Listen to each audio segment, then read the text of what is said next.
Chapter 15, Dealing with Your Parent. Earth Person. I wonder how all this is going to turn out. What's going to turn out?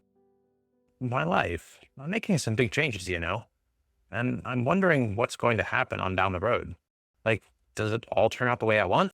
Or will I just go on struggling as I am now for the rest of my life? Do you want to go on struggling? No, of course not. Not if I don't have to.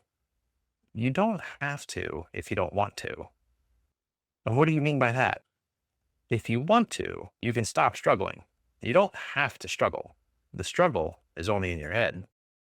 That sounds crazy. I'm obviously having a terrible time with all this. It's very difficult for me. You don't have to struggle. I guess I don't understand what you're talking about. The part of you that's interested in struggling can stop struggling. You don't have to make it hard on yourself. Some part of me is struggling when I really don't have to? Yes. How can you tell? By observing you. You're struggling. You even said so yourself. But what makes you say it's in my head? This struggle is real. I'm up to my neck in it. What's real is that you're changing your life. What's in your head is that you're struggling. Well, why do you say it's in my head? Your way of doing things reflects what's going on in your mind. I see you struggling, so I know your mind is saying your life is a struggle. But that's because it is a struggle. No, it's merely a journey. How you travel on it is up to you. Your journey can be comfortable, if you want it to be. You can feel comfortable or even eager and excited. Then why am I making such a struggle of it? You have a need to struggle. Ah, that's amazing. I know. The question now is, how long will you continue to have this need? Good grief, I don't know. Will you need to struggle for the rest of your life? No. Okay then. How long do you think you'll need to struggle? Until it comes easy to me. Until what comes easy? Making money and being happy? It could come easy right now if you didn't have this need to struggle. Ah, damn. You've said that before, and it disturbs me. You're implying that I'm making it hard for myself on purpose. Part of you is. What part? You tell me. Well, it wouldn't be my natural child or my adult. Okay. So that leaves just my parent and my adopted child. You're narrowing it down. Well, my parent says that everything about life is a struggle. That's the way I was brought up. Things just don't come easy. What's easy for you? Well, something comes easy if I don't have to work for it. If you don't have to work for it? Right. Are you saying that something's easy when there's no have to attached to it? When your parent isn't involved? I guess I am. I never thought of it that way. And I'm also saying it's easy when there's no work involved. And work is something you don't like to do, something you have to do, but don't like to do. Yes. Do you hear your parent in that too? The have to? Yes, I do. I guess my parent enters into things more often than I thought, and in very subtle ways. That's right. Come to think of it, my parents seem to get in on almost everything I do. Whenever I start doing something, it immediately starts interfering, telling me things I have to do to get what I want. And then what? What do you mean? What happens after your parent starts telling you what you have to do? I start resisting. That's what makes it so hard. I start resisting. What part of you starts resisting? Well, it has to be my adopted child. I must have been resisting my parent and the parent of other people all my life. And what's been the outcome of this resistance? Well, life has been a struggle. Doing anything is a struggle. Even with this journey I'm taking, my parent is saying that I have to do it in a certain way. Like I have to take it one step at a time, or I have to follow a certain path. You know, of course, that you can follow any path you want. All paths lead to the same place, so long as you choose them because you want to, not because you have to. Yes, I know. How is it that your parent gets in your way? I don't know. I've never thought about it. My adult says that there are many ways to do things, but the new ways, the ones I haven't explored, are unknown to me. Since I don't know what they are and often don't know where to look for them, it's scary. It's easier to turn back to my parent for advice. of all the possibilities, my parent at least knows a few of them. Do they work? I don't know. I hardly ever get to carry them out. It's usually such a struggle. Actually, they do work sometimes, but it takes so long to do them and I struggle so hard that I never get on to other things. So the struggle takes up time. It delays your success. You bet. It takes up so much time that my whole life becomes a struggle. That is an important insight. Are you aware of it? What? That my life is a struggle? No. That it's a struggle because of the conflict between your parent and adopted child. Hmm. No. I hadn't been aware of it. That's interesting. I'd never seen it in quite that light. How long will you keep on struggling? Well, it seems to me that I've got two problems. The first is to turn off my parent, and the second is to stop resisting my parent when it comes on inadvertently. I mean, you're almost right. But according to what you said before, your first problem isn't to turn your parent off, at least not in this case, but to stop turning to your parent for advice whenever you get scared. Hmm, yeah, you're right. And my second problem is to stop resisting my parent whenever it comes on, whether I've turned to it or not. Right. It's really got to be a hard one. I don't want to just accept what my parent says I should do. That's how I got into this mess in the first place. Lots of times my parent just doesn't know what's best. You don't have to accept what your parent says just because you've stopped rejecting it or resisting it. You can assess what your parent says and ignore it if you want. Gee, I never thought of that. That's because you weren't permitted to ignore your parents as a youngster. It is? Yes. If you'd been permitted to ignore them, you'd have had no need to resist. Resisting wouldn't have become so automatic. Wow, that's fascinating. Yes, but it's also another issue. Let's get back to the one we're working on. When will you give up your struggling? When I have the power to ignore my parent and when my natural child feels good enough so that I don't have to go to my parent for advice. What's stopping you from doing that right now? I don't have the power. How are you keeping yourself from having the power? I'm diffusing my power. I'm using it for other things. I'm resisting my parent. And at the same time, my parent is trying to force me to do what it says. I'm scaring myself and I'm using the rest of my power just to try to stop feeling afraid. When will you stop diffusing your power? I can't say for sure, but pretty soon now, I hope. What has to happen first? I don't know. I guess I'll have to feel confident enough to do it. Confidence comes after you stop diffusing your power. Confidence is what Earth people feel when they focus their power. I'm wondering what has to happen before you become confident, before you focus your power. What has to happen to enable you to focus it? Well, I guess I have to have permission to focus my power. Do you have your own permission? Not yet. Why is that? Well, it's hard to say. Permissions come from my parent, and my parent certainly doesn't say that I should focus my power on becoming rich and happy. It says that I should focus on all these other things like feeling guilty and working hard, hurrying, and trying to please other people. Even though your parent doesn't tell you to focus your power on becoming rich and happy, does it say it's okay for you to do so? I'm a little fuzzy on that right now. It's like it's almost okay, but not quite. When will it be okay? When I really get my head together, when I stop confusing myself and am able to work everything out. Well, why not before? Because I'd look silly. How would you look silly? Struggling around and not knowing how to go about it? So, I'd look foolish, not knowing which way to turn. You mean you have to know all the answers before you start out? You have to be perfect? Well, yeah, sort of. I know it sounds silly, but I don't want to be the laughing stock of the neighborhood. Which part of you will laugh at you? Huh? You heard. Oh, you're saying that some part of me will be laughing at me? Yes. It's not the neighborhood that will laugh at you. You will laugh at yourself. I want to know which part of you will do it.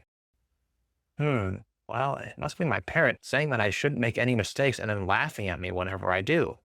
Sometimes I'm so afraid of doing something wrong that I simply won't try it at all. Go on. You're doing well. Oh, but I'm not really sure that all the laughter comes from my parent. It's more like some older, nasty kids are making fun of me and getting pleasure out of it. Would that be my parent or would it be my adapted child? Your memory of the laughter and of the situations in which you heard it is in your parent. The feeling associated with it is in your adapted child. Did your mother or father ever laugh at you? Not that I can remember. It was mainly the kids at school. Can you remember any situations? Not precisely. It happened on so many different occasions. I sort of remember them all as a big jumble. Can you hear the laughter or picture it in your mind? Yes. It doesn't sound like I'm laughing at myself. It sounds like the laughter is coming from somewhere outside me, from all these other kids. That's to be expected. That's how your parent developed. All the input originally came from outside you, then you internalized it, and now it comes from inside you, even though it may still seem to come from the outside, because you originally recorded it that way. So the memory of the kids laughing at me could be in my own parent right now? It is in your own parent right now. Oh, I'll bet I know how I do it. I have this mental image of kids laughing at me, and as I conjure it up before my eyes, I start feeling that old, scary feeling in my adapted child, that terrible feeling when people laugh at me. And then my parent starts telling me not to do something foolish, not to do something the kids might laugh at me for. That's really interesting. I learned all this, and I put it into my parent myself. It's not something I got directly from my mother or father. Right. In fact, you actually made a decision about it. Can you remember the decision? A decision? What kind of decision? A decision about doing things people might laugh at you for. Oh, I'd never risk it. I decided I'd never again risk having people laugh at me. And are you aware of the process by which you force yourself to abide by that decision? Well, I guess it's the whole thing we've been talking about. I conjure up this picture of kids laughing at me, and then I get into my parent adapted child thing about it. Right. It's as if all my decisions were recorded on tape and now they're reflected in whatever my parent and adapted child get into. Yes, that's an important insight. Once a decision gets down on tape, you don't have to think about it anymore. In fact, you don't think about it. The tapes replay automatically. A problem occurs only if you later want to change the decision because you now have two separate voices in your head telling you not to. Wow, that's fascinating. That's why most people stay locked into their decisions. Yes, and they usually can see no way out. Okay, now, are there any circumstances under which you would risk being laughed at? No, absolutely not. I'd only try something if I knew I could do it absolutely perfectly. What's this about being perfect? If I don't make any mistakes, there won't be anything to laugh at. Did your parents care if you made mistakes? You bet they did. They hated mistakes. I had to do everything just right. Did they punish you? Well, you better believe it. I don't know which was worse, the fear of laughter or the fear of punishment. It sounds as if you've got both fears paired together in your head. I do? Yes. Like laughter is another form of punishment. Actually, in many ways, laughter is even worse than punishment. It's the worst kind of punishment. And you could always avoid punishment by doing things perfectly? Yes, I certainly wouldn't be punished for being perfect. Usually I'd even be praised. And could you avoid being laughed at by doing things perfectly also? Not always. Sometimes kids would just laugh at me to be cruel, simply because I was too small or something. But I always tried to avoid their laughter by doing as well as I could, the same way you avoided other types of punishment. Yes. When did kids laugh at you? Usually when I was trying to learn something. What was funny about learning something? I stumbled around a lot. Some kids just thought the whole process of learning was funny to watch. What did they think was funny? They were usually older than I was, and they already knew how to do most of the things I was learning. So, I didn't know as much as they did. But what was funny? That's what was funny. The fact I didn't know as much as they did, and I couldn't do things as well. Were you trying to be funny? No, I was dead serious. Did you do things in a funny way? Was there something about the way you went about learning that encouraged them to laugh? Not that I know of, but it's hard to say. Maybe there was. I fumbled around a lot and asked a lot of dumb questions. If you were in the same situation again as a grown up, would you be able to avoid the laughter problem? I sure would. I just hang around with younger people. The only reason the kids even had time to laugh at me was because they were older and they'd already learned most of the things I was just getting to. If they'd been my own age, they'd have been too busy learning for themselves to find time to laugh at anyone else. Good. Is there anything else you'd do? Yeah, I wouldn't ask dumb questions. I'd anticipate what other people were thinking and explain the reasons behind what I was doing. Okay, that sounds pretty clear. Now that we've talked about it, do you understand why you weren't permitting yourself to learn how to get rich? Yeah, I wasn't permitting myself to learn anything. I've always been afraid of the laughter or punishment I was sure I was going to encounter if I risked trying to learn something new. And the reason I could be so sure of encountering it was that I was secretly planning to laugh at myself. It was all on tape in my own head. Is it okay now for you to learn how to get rich? Yeah, I think it is. My parent still isn't saying that I should get rich, but it's not standing in my way. It's not saying I shouldn't. Okay. I heard you say that you think it's okay. You didn't say it is okay. Are you still uncertain? Well, I'm not absolutely certain. There may still be something standing in my way, but I won't be laughing at myself. And I won't be afraid to try things for fear I won't be perfect. But if there's something else, we'll have to deal with it later. I've had just about enough for now. You've done plenty. You've taken a major step forward. Comments. This chapter illustrates many ways in which our early decisions show up in normal conversation, particularly in the normal speech patterns of the parent and adapted child. Many of these examples draw on material introduced in earlier chapters. Some are fairly well hidden, and you'll need to go back over the dialogue to make sure you've discovered them all. Did you notice, for example, that Earth Person has a be perfect parent driver that is almost as strong as his hurry up driver? Learning to spot these decisions in your everyday conversation is essential to developing your ability to see and hear clearly. So stick with it. Most of us are brought up to believe there are certain appropriate ways to become successful, like being a doctor, lawyer, executive, technical expert, etc. But unless our natural child goes along with our choice of career, we rarely achieve outstanding success in it. Even if we do succeed in some ways, it's often at the expense of being happy. Few of us learn to make a career of the things we really like to do. Yet this ability is the single most important ingredient in becoming successful. A really successful person is one who can identify what his natural child wants and then let his adult figure out how to make it profitable. And now that you've got an idea of how Earth Person sometimes stops himself from doing what he wants in life, you might like to check yourself out. Here are some questions to give you a start. A. Do you avoid doing things because you're afraid of looking foolish? Or because you're afraid people might laugh? Who might have laughed at you when you were young? Who's going to laugh at you now?